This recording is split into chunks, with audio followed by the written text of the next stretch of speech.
Adelaide, a team with all the talent in the world and none of the results to show for it. Few injuries, sure. Coaching chaos, absolutely. But when you peel it back, feels like it's a house built on sand. And today I am tearing it down. Run the intro. Welcome to Pomnado.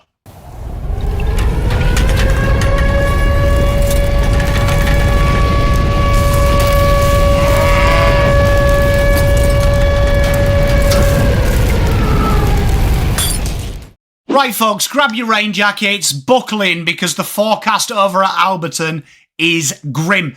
Port Adelaide's 2025 season has been a shambles, and today we're breaking it down. Results, coaching mess, stats, tactics, failures, lack thereof. Let's roll. Let's not sugarcoat it. The power have had all the bite of a toothless dog. A 91-point humiliation to the Magpies in the MCG round one.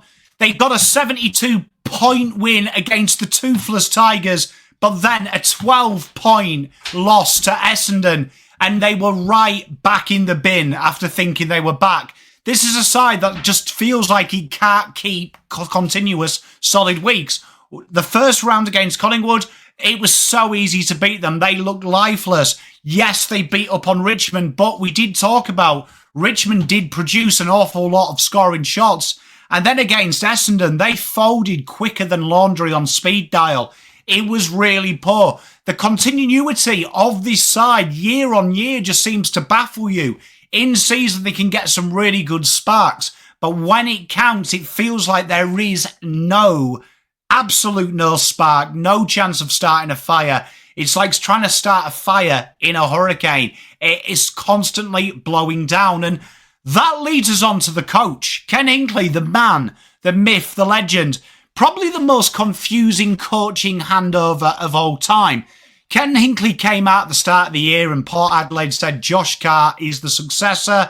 But instead of a smooth transition like we've seen at the other clubs, it felt like it's almost like kind of a distraction process that Josh Carr, is he pulling the reins and Ken Hinkley's just there taking the pressure off?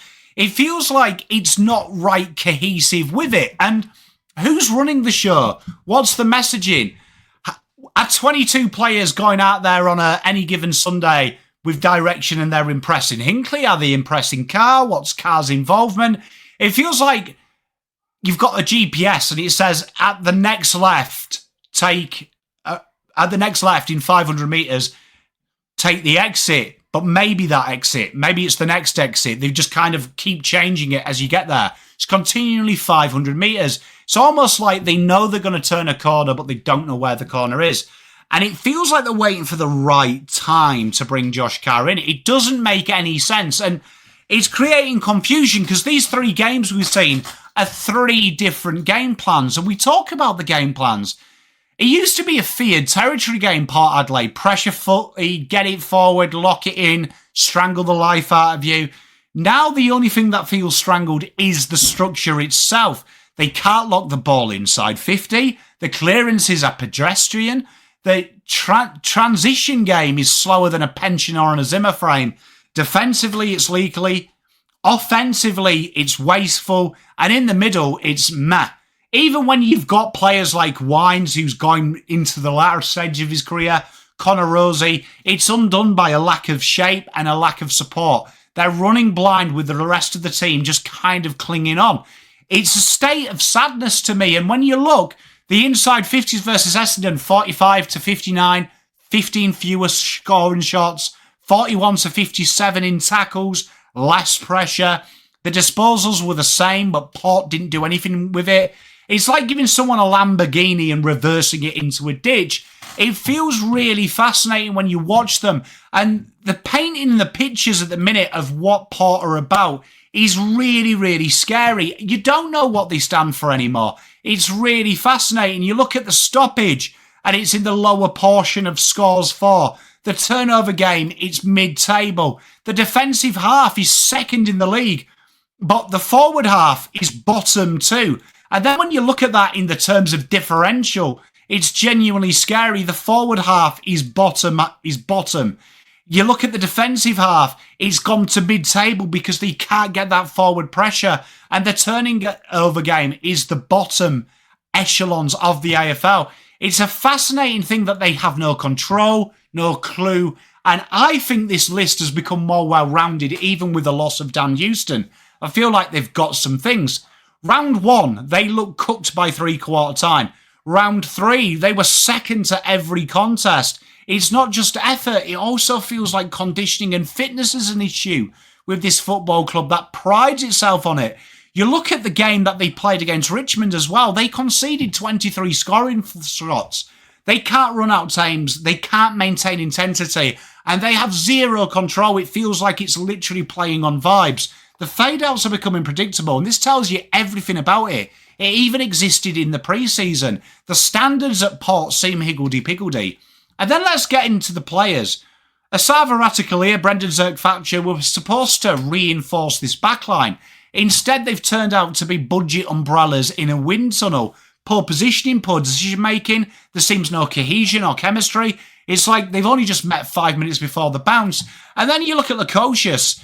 Okay, right? Lukosius is what he is. But even his second and third efforts are really poor. He feels like he is just a one-stop shop when the going is good. It's supposed to fix this team, but at the minute it feels like it's more of the same. And coaching across every line. Stoppages are weak, forward structure seems incohesive, defensive setups seem to be just a case-by-case basis, even in games where they seem to have control. One momentum swing and it collapses like a deck of cards. The on-field leadership is poor, the coaching adjustments are non-existent.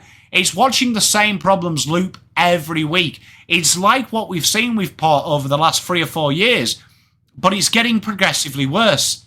Now, here's the biggest con of all the time, right? When you look at Port, they get a lot of their in-season by beating the bottom 10 teams over 75% of the time. That looks good on paper, but it's making hay while the sun shines. Against the top 8 teams, Port have a win record of around 30%. That is poor. The top sides expose Port time and time again. So they've kind of dined out on situation playing the right teams. They don't seem to take the top teams on. They punish poor structures, poor fitness and poor cohesion. But when they come up against a team that's willing to fight back, like the traditional schoolboy bully, it feels like it's pretend success. It crumbles under pressure. So there you are. Port Adelaide sort it out because they should be the pride of South Australia. You've got Adelaide making these progressive changes, they're fierce rivals, and committing to a modern-day game plan where Port are almost gaslighting the fan base by hope. You're not just having a bad run. This is a structural rot.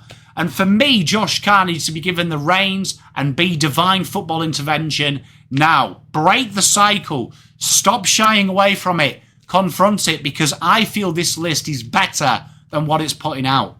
This is this week's Pomnado. Port fans, batten down the hatchets because I feel for you. The power outage feels like it's never ending. Feels like we're in North Korea at the minute and we're having to save them. Thanks for watching Pomnado. Like, subscribe, stay dry out there. See you next time. I'm out.